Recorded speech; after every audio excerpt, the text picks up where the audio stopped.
Spreading all around my room, my world's so bright, it's hard to breathe, but that's alright. Hush.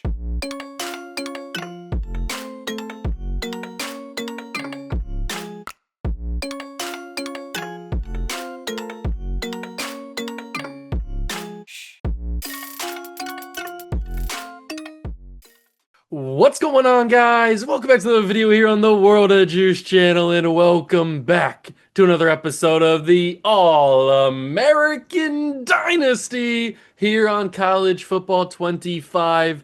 We are getting very, very close to the end of the series. College Football 26 is right around the corner in just a couple of weeks, and we've got to wrap up the All-American Dynasty before then. We're obviously ending the Hawaii Dynasty and the Golden Broncos Dynasty very soon as well, but those series are going to last a little bit longer than this one. This one's only got a couple more episodes. We've got this game where we're taking on the number 1 ranked Oregon Ducks on the road in Eugene. It's going to be wild. But we have this game. Then we have the Week 14 game against the cheaters. It's the game. Then we've got, hopefully, the Big Ten Championship if we're a part of it. I guess if we lose this game against Oregon, then we're not going to be a part of it, but hopefully we're a part of it. Then we've got, like I said, hopefully, some college football playoffs, depending on how long that goes. I'm assuming, or I want it to be, a national championship. I mean, we've already got one loss, and if we lose to Oregon today, that's 2 losses, and then who knows what happens. So there's a wide range of amount of episodes that this series could end up being. Who knows? All we got to do is focus on today's game on the road against the number 1 team in the country. It's 1 versus 2, Oregon versus Ohio State. Obviously, in real life, these two teams have a pretty interesting history, including just last season. So maybe in the game, we can change what happened earlier in the season for the Ohio State Buckeyes, because that one made me really mad. We're not going to talk about it, okay? We need to get into this game. We need to win this game, but I hate playing Oregon in any series. But I especially hate playing Oregon when we have to go to their place because it's loud, you can't make adjustments, and they're just a good team in general. I mean, they're the number 1 team in the country for a reason. So I don't want to be here, but we're here. If you go to enjoy, hit that like button, subscribe channel, join the Juice Club, and maybe we can win this game. We've done enough tiptoeing around, enough stalling. We have to get to the game. But first, we can take a peek at recruiting. We can stall a little bit longer. This is what our recruiting class looks like. Obviously, we're not going to go any further than this season, so these guys don't matter anymore. When we first started up season number 2, I kind of thought we were going to have these guys be a part of the team, but the timeline didn't work out. We are in a really good position to get everybody else except for Femi Hag. I don't know, but we're not in a good position to get him. But everybody else, we're in a good position to get, and there's still a chance to get one more 5-star, which we already have a good amount. If we go to the top classes in the country, we have currently the number 9 class, which is 6 5-stars on the board already. That's pretty awesome. But now, officially, it's time to stop stalling. Even though we do have a significantly higher base overalls, both on offense and defense, than the Ducks, it doesn't mean that it's going to play like that on the field. They're going to rock the greens. Although, hold on. One more little bit of stalling. Is this going to be a night game? I got to check the schedule here. Is this going to be a night game? Against Oregon, it's 4 p.m., so it's a late afternoon, or it's an afternoon into evening type of game. In College Football 26, that means dynamic lighting would have the sun setting and then maybe even get to nighttime by like 7 o'clock or something, depending on, I guess it'd be in the West Coast, so it'd be a little bit lighter because east to west, obviously. So it'd be a little bit lighter in the West, but it's still, the sun would be setting by the time this game would be getting over. Oregon's going to wear the green. We're going to wear the aways because we haven't been on the road in a while, actually. It's been a lot of home games for us, but we're going to rock the aways, and we're going to have to go into this game with our best foot forward, man. We gotta play our best football we've ever played because next game is against Michigan, and we cannot lose that game. I will lose every other game in the entire series other than that game. I cannot lose that game. So we got to go into this game, win against Oregon, probably move up to number one in the country. I would assume we're already number two. If we beat the number one team in the country, there wouldn't be any reason to not put us at number one in the country. So we're going to win this game, move to number one in the country, play Michigan next week, win that game, go to the Big Ten Championship, win that game, go to the college football playoffs, win those games, go to the national championship, win that game, and then end the series. That's how it's going to go. That's the roadmap. Can we stay on track? Let's find out with this game. Hi, folks, and welcome to beautiful Eugene, Oregon. We're in for a special, historic moment here today because while it appears to be raining in the Willamette Valley, everyone here knows it never rains in Autzen Stadium. We've been tracking this matchup for weeks, thinking about a possible top 5 collision. Both teams have done their part, and now here we are, as we'll see the number 2 team in the country, the Ohio State Buckeyes, taking on the number 1 team in the land, the Oregon Ducks. 3A Sports College Football, I'm Chris Fowler, here in the booth with Kirk Herbstreit. I think we've talked long enough, Kirk. Let's get this game going.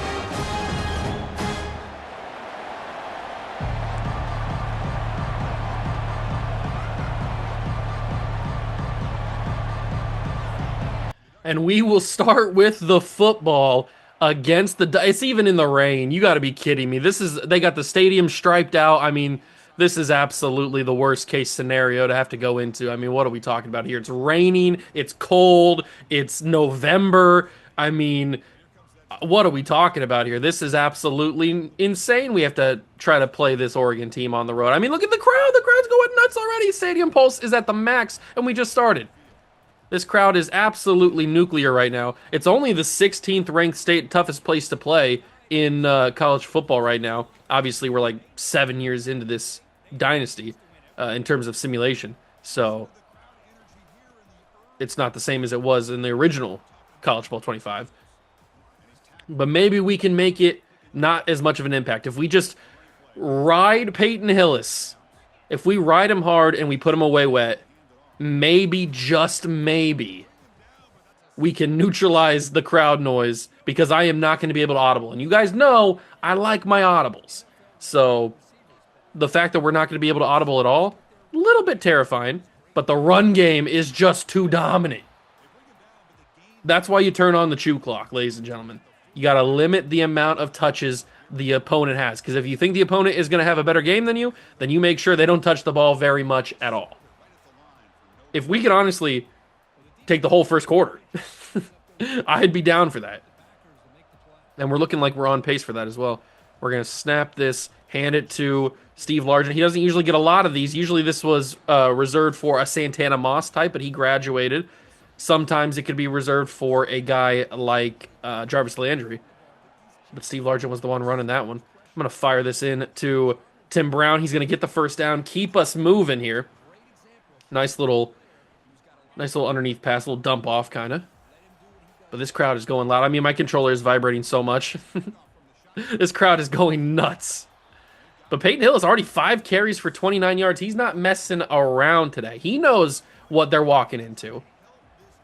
He knows the environment. The fact that it's raining, too, is just... I mean, it's Oregon. It always rains in the Pacific Northwest. Always. So it's super fitting. But this Oregon Duck team has never seen Ricky Williams before. They don't know what they're talking about. And we've already taken the entire first quarter. I'm not even going to snap this. I didn't even realize that the clock was down that far. We're not even going to snap this. We've taken the whole first quarter on a, 5 plays? We've already taken the entire first quarter clock. That is beautiful. Actually by design, what we just did right there. And we're going to hand this off to Hillis. He's going to move around, do a little shimmy shake, and get to the 5. Just keep on running the football. Only pass when it is absolutely necessary. Hand this ball off to Peyton, and Peyton Hillis is into the end zone. Touchdown, Buckeyes. We lead on the road. Peyton Hillis. What an immaculate drive. That was pretty awesome. Pretty darn nuts. What kind of celly did he do? Did he do a finger wag? What did he do here? Oh, he put it out for him. Oh, Peyton. He put it out for him, and then he kind of like did a little walk back. And he did the cross arm. Get off Evan Ingram here. Yeah, there it is. Oh, that's the squad right there. That's the squad. Hopefully this game ends up going well so I can use that as the thumbnail. Because if it doesn't go well, then I can't use that. I got to use something else. I can't have a positive image and then we get smoked in the game. But we took 6.5 minutes off the clock on our one possession. This is how you expertly dissect a game and make sure that you limit the amount of possessions your opponent has when you're afraid of them. And I'm not afraid to say I'm afraid of Oregon right now. Especially Oregon in College Bowl 25. I mean, they're lethal. When have you ever seen a simulation in College Bowl 25, regardless of who's doing it? When have you ever seen a simulation where Oregon finishes with like 4 losses or 3 losses? They always have unbelievable seasons. That playbook must be God tier. And that honestly might be the playbook that I use in the Hawaii Dynasty when we go simulating year by year at the end of the season or at the end of the series. I might use the Oregon playbook because it's just so awesome. It's so overpowered. Or maybe we use Clemson. I don't know. I haven't fully decided what playbook we're going to use, but we still have to get through the offseason episode yet, so can't think about that right now. But Oregon already dominating the run game, although they're not as good as us. We dominate the run game. But this little running back here, he's got some motion. And I don't like it. Antoine Henry, that's the quarterback's name. I thought that was the running back. That is the quarterback. We got Jadeveon Clowney on the field now. He has been unbelievable in pass rush this season, except for he's been doing good on the quarterback hurries and the pressures. He hasn't been able to get many sacks because the quarterback's been getting the ball away before I can get to him, before I can touch him. Oh, that's an unbelievable block. I had it shut down immediately. Just get him down. He almost stood up again. That would have been insane if he was able to stand up on that. Come on, defense. Erasmus, good job. Usually that doesn't go well for me. Usually when it's a play like that where the running back has that much space between him and the defender, usually the D lineman just completely whiffs past him. But thankfully it didn't do that for me this time. And the quarterback actually keeps it this time. And he's going to scramble. And he's going to slide.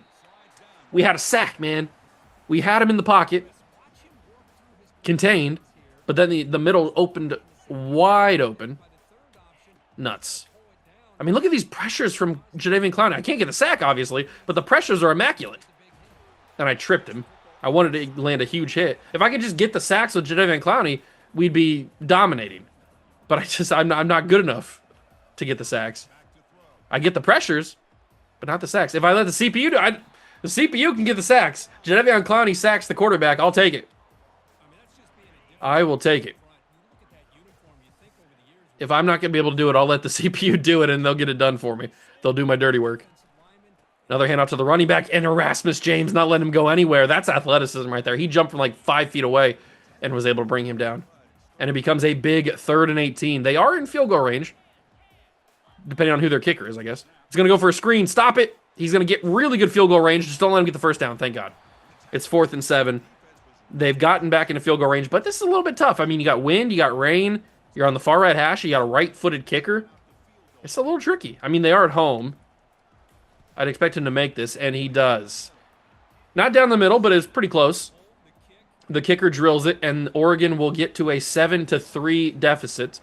And now we just go back. I know that we're going to get the ball, or that they're going to get the ball to start the second half. That's totally fine, because we need to have a 14-3 lead and no time on the clock by the next time Oregon touches it. So let's go and do that right now. Just keep doing what worked. Handoff to Peyton Hillis and Ricky Williams, and we just drive down the field, baby. Just drive. Just roll those windows down and cruise. Although Peyton Hillis' risk of injury is now super severe, so I'm a little bit concerned about that. We might have to ride Ricky Williams a little bit more than I was expecting.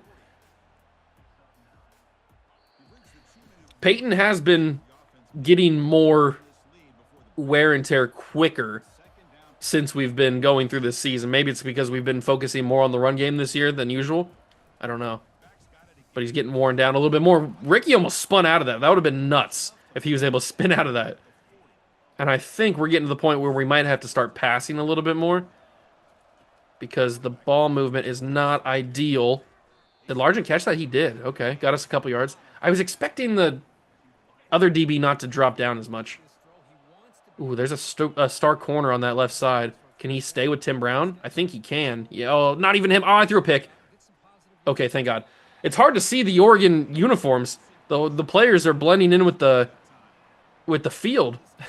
It's just like that close enough shade of green for my eyes when I'm not looking directly at the players. I got to get that away. Thank God I did.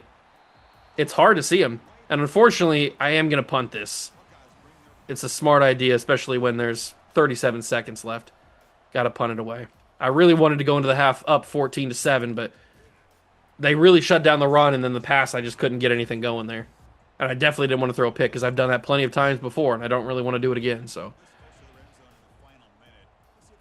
punt it away, and then we'll just go back on defense and hopefully stop them, although that's an unbelievable pass. They're going to call their first timeout whenever he goes down. There we go. Antoine Henry, 33 yards is all he's got so far. They haven't really done much passing, to be fair. That might be like his third pass of the game or something. That's got to be picked. It's incomplete. I need my man to make a break on the ball a little bit quicker. If he just goes a little bit faster, he can pick that off. Oh, Rasmus James. He got to him, but he throws it away. The throw out of sack is unbelievable. The throw out of sack is unbelievable, and it becomes a 3rd and 10 with 15 seconds and 2 timeouts. It's going to be a pass. Erasmus is right there. Pick it off, Dustin Fox, you unbelievable bag of garbage. Oh. I don't know if he wasn't in the right angle or range. I don't know. He should have jumped and got a better animation than that. Maybe he was too far away. Maybe it looked closer than it actually was. I don't know. That's an unbelievable throw, but it's dropped, or not even dropped, it's just incomplete. This is a deep kick from the 37 and far right hash. I mean, you're asking a lot of your kicker in the rain. It's up, and it is going all the way to the left, and they leave us 1 second on the clock. I'm not going Hail Mary. I'm going to go, give me some verticals or something. Give me some verticals here. Verticals are a much better option than a Hail Mary. All right, we're just going to chuck this up to Tim Brown and pray something good happens out of it. We got it away. Tim Brown, go up for it, big dog. Tough angle, tough catch. He wouldn't have caught a touchdown anyway. We go into the half, only up 7-3. And Oregon's going to get the ball. Can we hold on for this? I hope so. Starting the second half on defense, Oregon will get the ball, and they will begin their drive. First drive of the second half. We need to have the continuing greatness that we've had the first couple drives of the first half, but that is not a good start. Already to the 46-yard line. Hugh Ritchie is the Oregon running back's name, if you weren't already familiar with him or seen it. I seen it. And Jason Pierre-Paul. What a firecracker of a player. 2nd and 11. Got to put a stop here. Got to put a big stop. Big stop. Nope. That's not a big stop. That's not the big stop I was asking for. That's an unbelievably bad stop. It's not even a stop. It's a successful run to our 29-yard line. What are we doing, big dog? Completely audibling the play. We got 2 guys stacked on top of each other. Hopefully that doesn't end bad for me. Oh, Jadeveon Clowney. No, how did he break off of that? How did he get a yard out of that? Jadeveon met him before he even had the football. He met him so early into his life, he didn't even have pubes. That's how early he met him. And now, of course, they're going to score a touchdown. It's going to be 10-3. This is unbelievable. I want to stab myself with a chopstick. Oh, okay. Got to get a pick. Quarterbacks are known to throw picks in the end zone. We just got to find the right angle. Or the obtuse angle. Interception, I called it. Big galaxy brain. Do not pull this out of the end zone. Stay in there. Galaxy brain. I knew it. I knew my man was destined. I saw it in the stars. It was prophesized that he was going to throw an interception in the end zone. They always do. And we got ours. Big Kyle Wilson getting the pick. Pick? But now, oh God, luckily Ricky Williams is electric, and he broke a man's ankles. That man needs new shoes. Oh, that man got his career ended. It's cut short. Oh, I gotta see that again. I gotta see that again. Whoever this man is, oh, he needs a map. I know it's slippery, but you gotta retire. Your ankles have been shattered into oblivion. Oh, and the reaching of the arm out. I mean, that's like the what is that? The painting of creation where it's like the David holding the hand. What you know what I'm talking about? And that's what that looks like. Oh, that's unbelievable. You got to retire after that. You can't strap him up anymore. Dog, that's diabolical. The ankles they've been shattered. You got to buy new ankles after that. Ricky Williams is just that dude. He breaks ankles. Roddy Piper said he's here to chew bubblegum and take names. Well, Ricky Williams is here to break ankles. And we're just going to keep running it. We got the chew clock on. We're going to snap this football. Juicy Juice is in. Kyle Juszczyk, the backup fullback, because our other fullback is Patrick Ricard. He's into the game. He gets a run. Okay, good job, Juszczyk. Didn't he get a run in the last game against Nebraska? I feel like he did. He got one recently. Maybe it wasn't in the Nebraska game. Hand off to Tim Brown. Cut it back in, Tim. Good job. Tim Brown. No, not a good job. Steve Largent jumps on it. He almost made me take my compliment back. That would have been tragic. Thankfully, Steve Largent jumps on it. Oh, look at the vision. The vision from Ricky Williams is out of control. He's dominating the Oregon Duck defense. They've never seen a running back like him. I was trying to pop that outside, but I got stuck. I got a little stuck. And I'm noticing that I didn't even change the depth chart, and Ricky Williams has been getting most of the snaps, even though he's the backup technically. Peyton Hillis, with that wear and tear, has been subbed out, I guess, automatically. I don't know. I didn't do it. But it's a lot of Ricky Williams. It's a lot of other guys other than Peyton Hillis, which is nice because I don't want Peyton to get hurt and then obviously like fumble the football or something like Tim Brown. But we taken away all the third quarter clock and we will move to the fourth quarter. We are getting grimy in this one. I don't care, man. I'm trying to win a football game. It's wet weather in the rain. I'm trying to win a freaking football game. And if that means constant runs with the chew clock, I'll do it. I don't care if as long as I can win a game, I don't care how it goes. I've said this before. I'll win a game 2-0 in the most grimy, unwatchable performance of all time. But as long as I come out with the W, that's all that matters. That is all that matters. You play to win the game. And Ricky Williams is into the end zone. He had to do a little bit of dodging, a little bobbing and weaving to get in there, but he's into the end zone. Touchdown, Buckeyes. We lead 14 to, well, hopefully 14-3. And yes, we do lead 14-3. With only 5 minutes to go, I mean, we took 5 minutes of the clock. We've had 12 minutes of possession, maybe even 13 minutes of possession time. We've dominated this game from start to finish. Oregon's only had 3 possessions the entire time, which is exactly by design. That's what I wanted to have happen. Why couldn't this game be as simple right now? Why couldn't I have a simple game? Oh my God, nice tackle by Jason Sehorn. Why couldn't I have a simple game against Oregon in the playoffs with the Golden Broncos? I mean, that game had me sweating. 2nd down and 3 after the decent completion from the Ducks. Oh, Terrence Cody trying to make a man out of him. And there is a man. Tank Carter. That's a real man. That's a man's man. That's your football player's favorite football player right there, Tank Carter. It's a real man. Got to stop him here. Good tackle. Udeze on the tackle, and the quarterback looks defeated. He looks absolutely, utterly defeated there. I got to see that again. I know I'm going in his instant replay a lot. I got to see this. Oh, he meets him. This guy, this Westbrook dude, Russell, he thinks he's going to cut this back. He's got a lot of green grass. Nuh-uh. He's going to get met by a wall. Boom, crushed. And can I see the quarterback being all sad? Where's the quarterback at? Here he is. Oh, it's going to cut me off right there.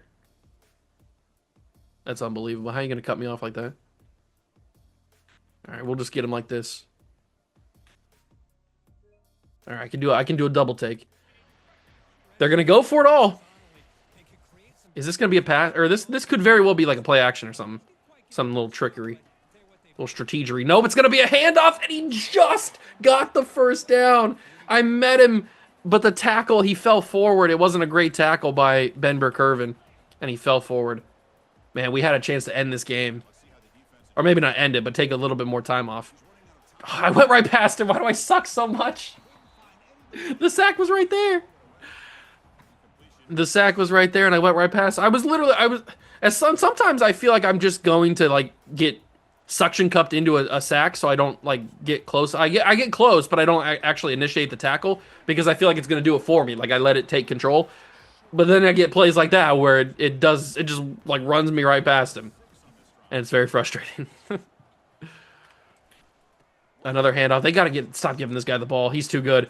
Oh God. Yep. You can't. You gotta stop. I outlaw that. That is illegal. You can't give the ball to that dude anymore.